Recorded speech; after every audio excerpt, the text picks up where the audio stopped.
الحمد لله رب العالمين وبه أستعين وأشهد أن لا إله إلا الله وحده لا شريك له وأشهد أن محمدا عبده ورسوله صلى الله عليه وعلى آله وصحبه وسلم تسليما كثيرا. أما بعد، شیخ الاسلام محمد بن عبد الوہاب رحمہ اللہ کی کتاب الاصول الثلاثہ حقیقت یہ ہے کہ چھوٹے چھوٹے کئی رسائل کی جامع ہے. جیسا کہ شیخ صالح الفوزان حفظہ اللہ فرماتے ہیں کہ کئی رسالے ہیں، تو اس میں سے ہم پہلا رسالہ اور دوسرا رسالہ پڑھ چکے ہیں. پہلے رسالے میں یہ بتایا گیا کہ وہ 4 مسائل کون سے ہیں جو سورہ عصر میں ذکر کیے گئے ہیں، اور دوسرا رسالہ 3 باتوں پر مشتمل ہے، اسے بھی ہم بیان کر چکے ہیں. اب یہ تیسرا رسالہ شروع ہو رہا ہے، اور یہ رسالہ ہے کہ ملت ابراہیمی کا تعارف کیا ہے، حنیفیت جس کی پیروی کا ہمیں حکم دیا گیا ہے نبی کریم صلی اللہ علیہ وسلم کو، جس کی پیروی کا حکم دیا گیا ہے.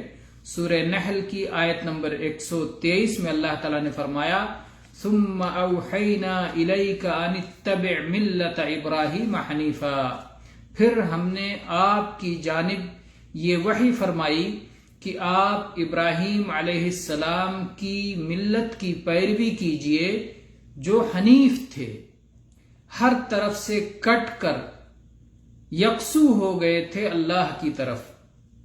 تو یہ ملت ابراہیمی اور یہ حنیفیت کیا ہے جس کی پیروی کا ہمیں حکم دیا گیا ہے. تو یہ تیسرا رسالہ یہ اس سے متعلق ہے.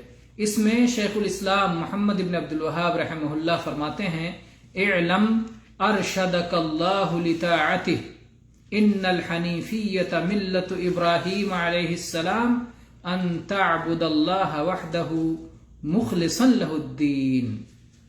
لمبا آگے رسالہ ہے، آج ہم اسی پر اکتفا کرتے ہیں کہ شیخ نے فرمایا اس بات کو خوب اچھی طرح جان لو، اللہ تعالیٰ تمہیں اپنی اطاعت و فرما برداری کی توفیق سے نوازے، شاد کام کرے کہ حنیفیت ملت ابراہیم یہ ہے کہ تم صرف ایک اللہ کی عبادت کرو، اپنے سارے دین کو اسی کے لیے مخلصانہ رکھو.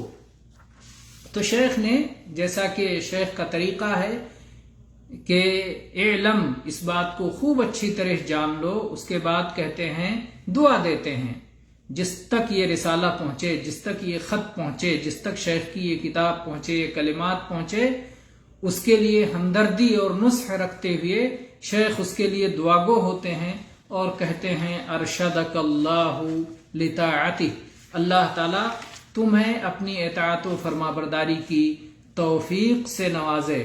ارشد یہ اصل میں رشد سے ہے، اور رشد یہ غی کے مقابلے میں ہے. قرآن پاک میں رشد اور غی ایک دوسرے کے بالمقابل استعمال ہوئے ہیں.